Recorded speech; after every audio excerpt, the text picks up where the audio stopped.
This is the best possible FPL team you can build right now, and in this video I'll show you exactly why. I'm Sakafousi, a data analyst, and today we're using real numbers, expected goals, expected assists, expected points to break down which players truly deserve a spot in your squad.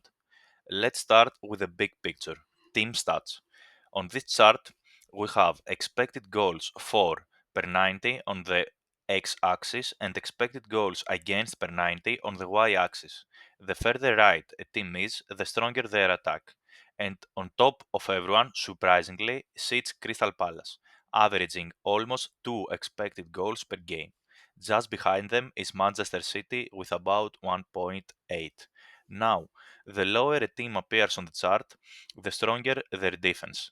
At the very bottom, we have Arsenal and Newcastle, both conceding very few chances. On the opposite end, Burnley have the weakest defense in the league, allowing around 1.8 expected goals per match, a team you definitely want to target in FPL. Also worth noting, West Ham, Chelsea and Manchester United all rank surprisingly poorly defensively, so their players might not be as safe for clean sheet points as their reputation suggests. Using those stats, I've built a fixture difficulty model for the next 5 game weeks. Arsenal come out on top with a score of 1.07, meaning they are projected to score about 7% more goals than their current average. Their next fixture is at home against Crystal Palace with a difficulty of 0.97, very average. Meanwhile, Manchester City have the toughest run ahead at 0.83. So, if you're thinking about transfers, Arsenal assets look like a great buy right now, and City players might be worth avoiding for now. Of course, the one exception is Erling Haaland. His numbers are just unreal, and he's simply untouchable. Now, let's move to goalkeepers. On this chart, we have saves per 90 on the x-axis and expected goals conceded per 90 on the y-axis. Dubravka leads in saves with 4 per game, while Raya and Pope have the best defensive numbers, 0.6 and 0.75 expected goals conceded per 90 respectively. If those trends continue, Raya would be the top scoring goalkeeper with 4.36 expected points per match, closely followed by Pop on 4.32. Let's look at defenders. On the x-axis, we've got attacking threat, expected goals plus assists per 90, and on the y-axis, expected goals conceded. Farther right means more attacking threat, lower means better defense.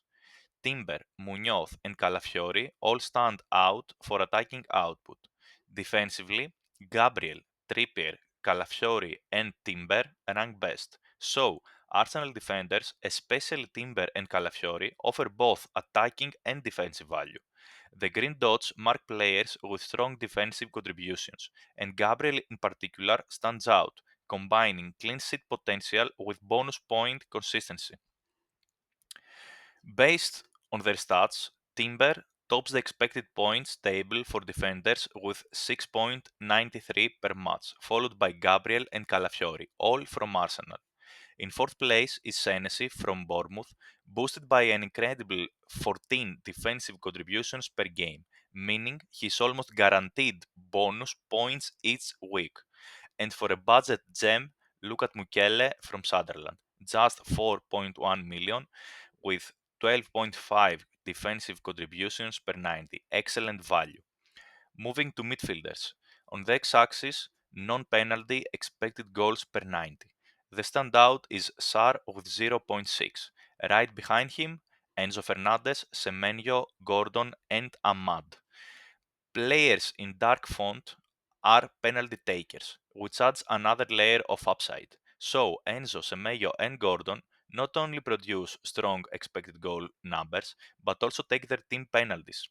On the y-axis, we have expected assists. Saka leads with 0.4 per 90. The green dots mark those who contribute defensively as well, like Bruno Fernandes and Ndiaye, who combine decent attacking output with penalties and defensive work, a rare all-around mix. In terms of projected points, Enzo Fernandez tops the midfielders with 6.33 expected points per game. Then we have Sar from Crystal Palace, elite attacking numbers with 0.56 expected goals per 90, even without penalties. Next up, Semenyo, Bruno Fernandes, and Ndiaye and Saka.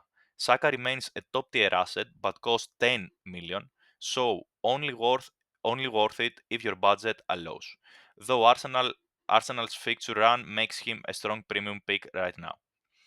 Now on to forwards. Haaland is in a league of his own. 1.14 non-penalty expected goals per 90. Absolutely insane. Behind him is Mateta with 0.82 and then a big drop off. Looking at expected points, Haaland leads again with 9.37 followed by Mateta on 7.55. The rest are close together, but Thiago stands out thanks to penalties, guaranteed minutes, and no rotation risk. A reliable pick. So, here's the final team. Goalkeepers: Raya for elite defensive stats and Dubravka as a cheap backup. Defenders: Calafiori and Tiber for Arsenal's strong attack-defense balance, Senesi for bonus potential, Munoz for attacking threat, and Mukele as a budget value. Midfielders: Semenyo and Enzo for goal threat and penalties, Sar for pure attacking firepower, Fernandes and Ndiaye for all-around consistency. Forwards: Haaland obviously, Mateta for penalty upside, and Thiago for reliability. And that's how we mathematically build the best possible FPL team based on real underlying data. If you like data-driven FPL analysis like this, make sure to subscribe and drop a comment below. Who's your must-own player this week?